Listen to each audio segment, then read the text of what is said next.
See, my grandma used to tell me that if you share your birthday wishes, they won't come true. So every year when I would blow out the candle on my birthday cake, I always made the same wish. I wished I could live as a boy.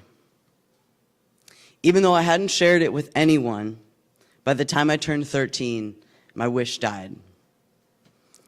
Before I get to that, let's back up a little bit to my first birthday, the day I was born. It went like this. It was March of 1989, Easter Sunday actually. The doctor announced, "It's a girl." Although this is not what my parents were expecting, they couldn't have been more excited. They had to change their plans of naming me Stephen, probably exchange some of the blue clothes they had bought and been gifted. And they quickly adjusted to the idea of having a girl. They named me Megan, and that was that. Growing up, I never felt like a girl. I felt like a boy. I couldn't explain it at the time, but I would ask my family to call me Danny or Mason. I would swim with my shirt off. I would try to pee standing up, which obviously never went very well. I always had skin knees. I was building forts. I was playing in the mud. I was playing tackle football. You get the picture. Stereotypically speaking, I was one of the boys. This photo behind me is one of my mom and my sister and I. I was 7 years old in this photo. I'm the one on the right. That little boy is me. When I was younger, I felt scared to share my wish with the world. I remember being afraid that everyone was right, that this was all just a tomboy phase. I didn't feel normal, and I had never heard of anyone like me. I think deep down I knew that I was a boy, but I was super scared, so I just ran in the opposite direction. See, when I turned 13, my wish died because it was no longer socially acceptable for me to swim with my shirt off. I wasn't allowed to spend the night at my friends' houses anymore because they were boys, and I was 13. I remember crying and throwing fits to my mom, like promising that I didn't like them. I just wanted to keep hanging out and playing video games. Around that time, I finally gave in. I started to shop in the girls section of clothing stores. I grew my hair out so that I would stop being so confusing and get misgendered all the time. And getting tackled while playing football with my neighbors wasn't quite as fun with my new chest. So the social pressures from not fitting in at school and the pressure I felt from my body changing with puberty, I just gave in to what I knew would inevitably come. I would have to live as a girl. And honestly, it was nice to fit in socially. It was nice to not feel confusing to other people. Unfortunately, gender was so polarizing in the world that I grew up in, and it still is. You know, there's these rules. We learn them, and we internalize them. So based on which gender you are, you're supposed to wear certain colors when you get dressed and not others. Boys go to the bathroom here, girls go to the bathroom here. In gym class, it's girls on this side, boys on this side. Girls cross their legs like this, boys cross their legs like that. For me, this was super exhausting because I never quite fit. There was a type of rest in giving up on my wish to live as a boy. So in my teens, I settled into my new skin. I tried to be feminine as good as I could, which was clunky at best and still very stereotypically masculine. Especially compared to my group of friends, which was the cheerleading squad. Always the cheerleading squad. But after practicing for a while, I actually became really good at it. I always had a boyfriend, even when I was dating girls in the closet. Yeah, there was a lot of pressure to not be gay in my adolescence, and that was because I was a part of a really conservative evangelical church, and that made things even more complicated. I was choosing that. My parents didn't go. I started going on my own when I was a teenager.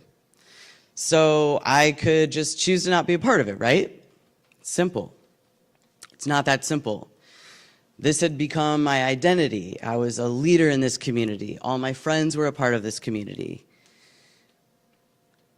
I remember being a girl, dating girls, and it never dawning on me that I was a lesbian. And that's interesting to me now. Anyway, after undergrad, I moved to St. Louis to go to seminary. I was pursuing a Master's of Divinity, which is a degree for people who want to become pastors. The only problem was the seminary didn't ordain women, and it definitely didn't ordain lesbians. So why did I want to go there? Well, I wanted to go there because I wanted to read the Bible in its original language and learn how to do that. And the degree also combined theology and counseling. That was what I was interested in.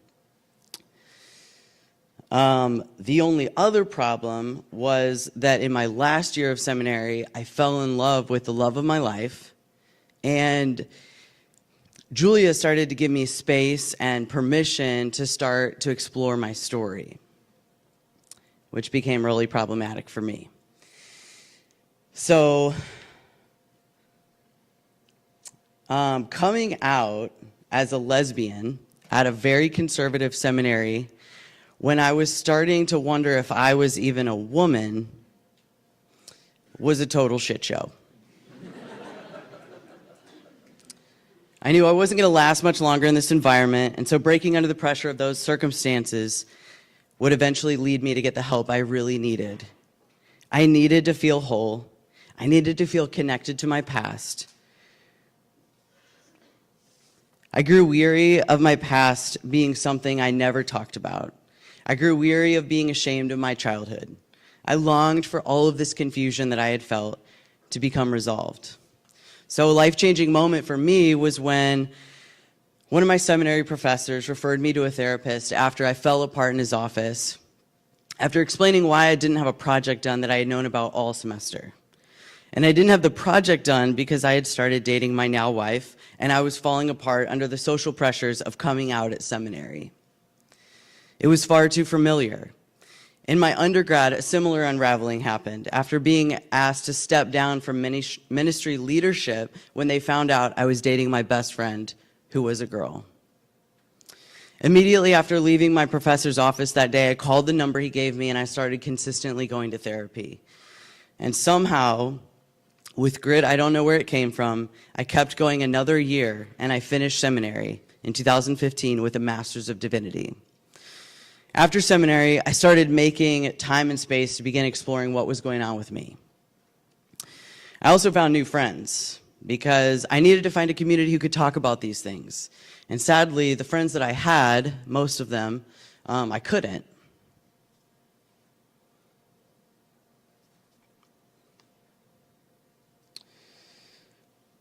I experienced them as often closed off to what I was sharing with them, super black or white about how things are and ought to be. And that was hard. They seemed to be more concerned with their agenda than concerned with listening to what I was sharing with them. And I had been on the inside. I knew the agenda. I had it memorized. The agenda was killing me. I needed relationships. I knew I liked girls, but I knew there was more going on than that. For most of my life, I thought gender and sexuality were the same thing. You know, butch women are lesbians, effeminate men are gay, that kind of thing. So as unhelpful as those stereotypes are for everyone, they were extremely unhelpful and didn't serve me when I was trying to excavate what was going on. Sexuality and gender are definitely related, but they are independent of each other also. After seminary, I began to realize this. It really helped me start to learn more about myself. Instead of looking like I was supposed to, I started just wearing clothes that I felt like myself in. I cut my long hair off. As beautiful as it was always something that I hid behind to not get misgendered. All of a sudden, I'm realizing my 25-year-old self was starting to look a lot like that boy in the picture behind us. In the 5 years following seminary, in large part because of a newfound confidence that I found and my amazing wife and friends who were trustworthy with my story, I started to heal. And as I started to reconnect with who I've always been, I started to realize that my wish was coming true. You see, my grandma once told me that if you share your birthday wishes, they won't come true. She's now passed, but I wish I could tell her that is not true. I shared my birthday wish with the world, and it came true. Yeah. A year ago, on my 29th birthday, I wished my wish for a final time. I wished that by the time I was 30 years old, I'd be living as a man. And later that year, my wish became true. Last October, I came out as transgender. Coming out a second time was very hard. There's a world of rejection out there for trans folks, and I feel extremely grateful for every ounce of acceptance that I personally have been met with. When I look back on my whole story, something I'm sure about is that the only phase that I went through was my girl phase. Yeah. Living as a girl was all right, it just wasn't me. I'm a man. I love being a man. My birthday is this coming Tuesday. And I'm going to share my wish with you guys because I now actually believe that sharing your wishes helps them become true.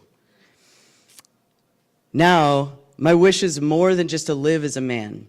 I want to be a man who is beautiful and sensitive, a fully human man who laughs and cries and experiences the full range of human emotions, a man who is growing and learning how to be better for myself and others, a man who doesn't forget where he came from, a man who is safe and soft, a man who is open-hearted and trusting, a man whose feelings can be hurt, a man who can talk about those hurt feelings, a man who can admit when he's wrong, a man who can speak up for what is right, a man who can listen instead of just waiting to talk, a man who is aware of his unearned privilege moving through this world and uses it to uplift and champion others.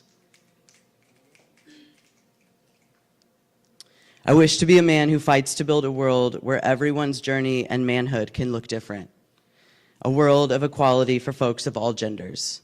So here's to us sharing our wishes and to them becoming true. Thanks.